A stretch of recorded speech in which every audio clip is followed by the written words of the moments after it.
Le roi Charles III et Camilla Parker Bowles ont beau être des têtes couronnées, ils ne forment pas moins un couple comme les autres, avec ses hauts, ses bas et surtout ses disputes.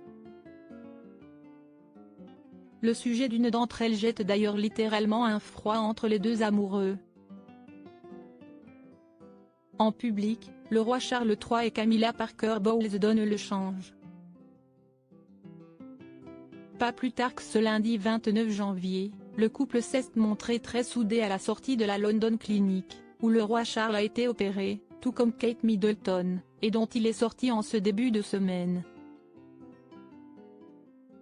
Pour rappel, il y a quelques jours, des communiqués révélaient que la princesse de Galles et le souverain allaient subir des opérations chirurgicales, l'une à l'abdomen pour Kate Middleton, l'autre pour traiter une hypertrophie de la prostate du côté de Charles. Le roi et sa belle-fille se portent à merveille, à en croire les dernières nouvelles communiquées par la famille royale. Si est d'ailleurs le sourire aux lèvres que le mari de Camilla Parker Bowles a quitté l'établissement médical après plusieurs jours passés à la clinique. Désormais rentré chez lui, le roi Charles III va pouvoir profiter d'un mois de repos puisqu'après l'intervention, le monarque de 75 ans doit rester tranquille pour au moins un mois et ne reprendra pas les obligations royales et les déplacements avant fin février. Voilà qui laissera tout le temps à Camilla et Charles de se crêper le chignon. Annabel Elliott, sœur cadette de la reine Camilla, s'est confiée sur les habitudes et sur les coulisses de la vie quotidienne du couple royal dans le livre de l'expert en royauté, Robert Hardman, Charles III, New King. New Court. The Inside Story. Dans ces pages qui retracent le parcours de Charles jusqu'au couronnement et ses premiers pas de roi et dont Hello Magazine propose de découvrir quelques extraits, on apprend notamment que lui et Camilla se disputent pour tout et n'importe quoi, comme n'importe quel couple.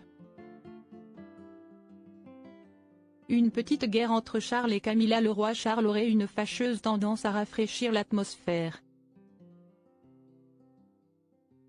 Littéralement. Le souverain a la manie d'ouvrir constamment les fenêtres des pièces de Clarence House, où il a élu domicile avec son épouse. Un détail qui a le don d'agacer sa moitié justement. La sœur de la reine consort évoque d'ailleurs une petite guerre à ce sujet entre les deux amoureux, il ouvre la fenêtre. Elle se glisse derrière et ferme. Alors il y a beaucoup de « oh chérie, tu fermes la fenêtre ?» Oui, je le fais parce que nous sommes tous gelés. Il y a beaucoup de plaisanteries. Si Charles III a déjà fait preuve d'un caractère bien trempé devant les caméras, on se souvient notamment du coup du stylo qui fuit il y a quelques mois. Annabel Elliott confie que Camilla n'est pas en reste. Contrairement aux apparences, la reine consort sait aussi s'affirmer. Si le roi gagne habituellement au sujet des fenêtres et de l'aération des pièces, la reine Camilla gagne la plupart des autres choses, affirme Robert Hardman. Comme quoi, on peut être roi et ne pas avoir raison sur tout.